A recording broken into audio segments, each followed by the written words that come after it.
Let me ask you something straight up. If you took every hour you've spent learning Blender or Maya or ZBrush, every tutorial, every failed render, every 2 a.m. topology fix, and you put that same energy into learning cloud architecture or medical coding, you'd probably be making six figures by now. Guaranteed. So why are you still here? That's not a rhetorical question. I actually want you to sit with it. Because if you're going to commit to a 3D art career in 2026, you need to know exactly what you're signing up for. Not the Instagram version. Not the ArtStation fantasy. The real deal. By the end of this video, you're going to have an honest answer to whether this path is worth your time, your money, and your sanity. No sugarcoating. No gatekeeping. Just the truth. And fair warning. Parts of this are going to sting a little. But stick with me, because there's a specific type of person who absolutely should be in this industry right now. And by the end, you'll know if that's you.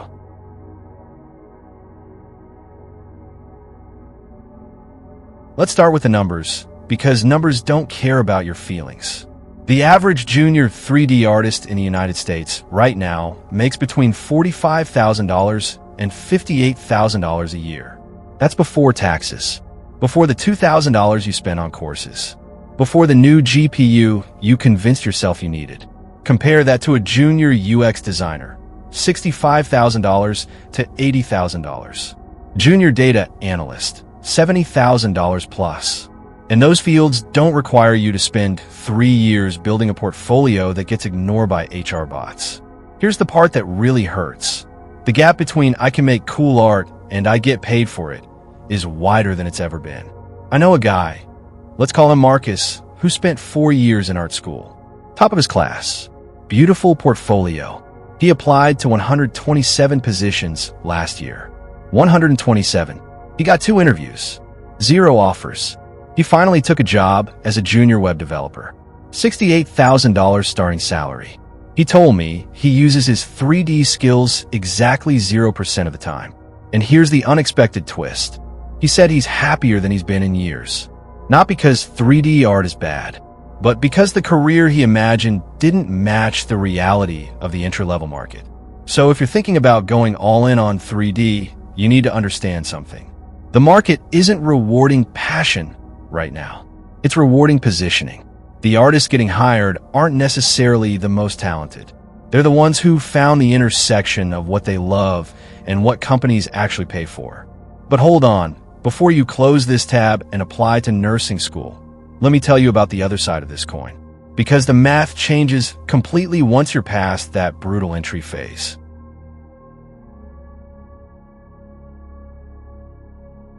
Okay, let's talk about the emotional cost.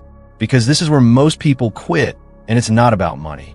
Being a 3D artist in 2026 means waking up to new AI tools every Tuesday that threaten to make your current workflow obsolete.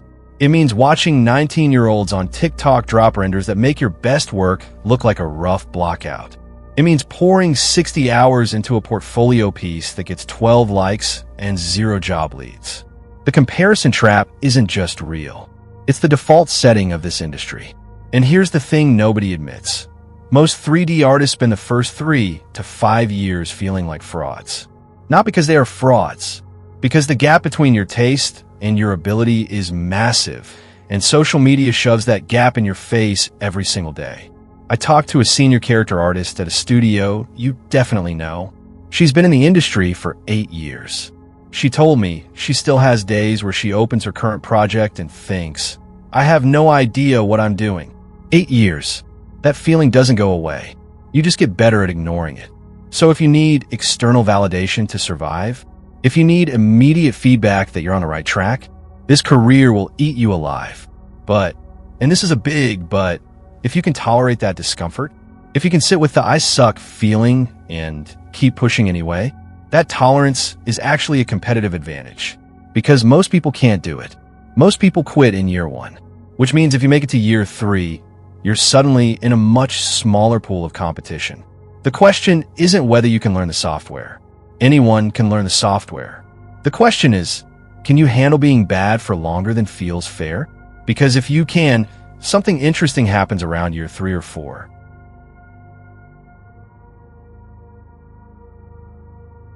Here's where the story changes.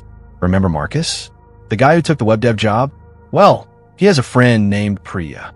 Same art school, same graduating class, same brutal job market. But Priya did something different. When the rejections piled up, she didn't just keep applying. She pivoted her entire positioning. She stopped calling herself a 3D artist. She started calling herself a real-time environment specialist for indie games. She stopped posting generic pretty renders and started showing optimized, game-ready assets with breakdowns of poly count, texture memory, and engine performance. She went from 0 responses to 3 interviews in 6 weeks. Same skill level, different packaging. And here's the part that matters. She's now making $82,000 a year at a 12-person indie studio. She works from home. She owns her pipeline. And she told me the wildest thing. She said, "I don't even feel like I'm working most days." That's the hidden perk nobody talks about. When it works, it really works. The 3D industry, for all its flaws, still offers something that corporate jobs rarely do. The chance to build something tangible and see it come alive. Whether it's a character that moves for the first time, an environment that actually feels lived in, or a game that ships with your name in the credits, that feeling is real. And for some people, that feeling is worth more than the salary gap. But, and I need to be honest here, that feeling isn't universal. Some people do this for 5 years and never get the buzz. They just get tired. So how do you know which one you'll be?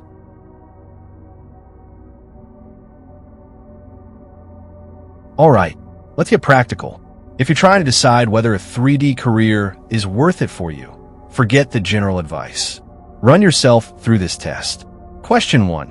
Are you genuinely obsessed with the process, or just in love with the result? If you only enjoy the final render, but hate the sculpting, the retopo, the UVs, the debugging, the iteration, you're going to burn out. The process is 95% of the job. The pretty picture at the end is 5%. Question 2. Can you handle being underpaid for your skill level for at least 2 years? If you need financial stability immediately, if you have dependents, debt, or live in an expensive city, this might not be the right entry point. Not because you don't deserve success, because the market doesn't care what you deserve. Question 3. Are you willing to learn skills that aren't art? Scripting, optimization, pipeline tools, USD? The pure artists are struggling. The artists who speak tech are thriving. If you refuse to touch anything that smells like code, you're cutting your job prospects in half. Question 4. Can you promote yourself? Not just post on ArtStation and hope. Actually network. Reach out, show your process, tell your story. If the idea of self-promotion makes you want to vomit, you need to factor in how much harder you'll have to work to get noticed. If you answered yes to at least 3 of those, you're probably going to make it. Not because it's easy, but because you have the specific DNA that survives this industry. If you answered no to most of them, that's not a moral failure. That's data. And the smartest thing you can do is treat 3D as a hobby or a side skill instead of a primary career. But here's the thing I promised you. At the start, there's one specific scenario where a 3D career isn't just worth it in 2026. It's actually one of the best decisions you can make. And it has nothing to do with talent.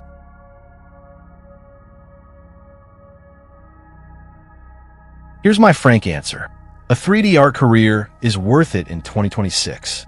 If, and only if, you're willing to become a hybrid.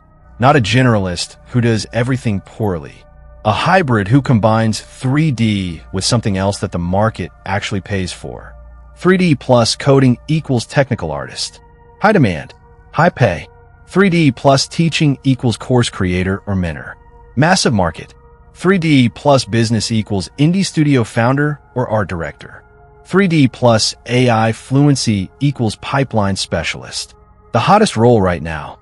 The artists who are miserable are the ones trying to be just an artist. The artists who are thriving are the ones who treated 3D as a foundation and built something unique on top of it. The industry doesn't need more people who can make a pretty sculpt. It needs people who can solve problems with 3D. So is it worth it? If you want a guaranteed paycheck and a clear ladder to climb? No. Go learn Salesforce administration. If you want to build weird, beautiful, interactive things, and you're willing to eat ramen for a couple years while you figure out your lane, Yes, absolutely yes.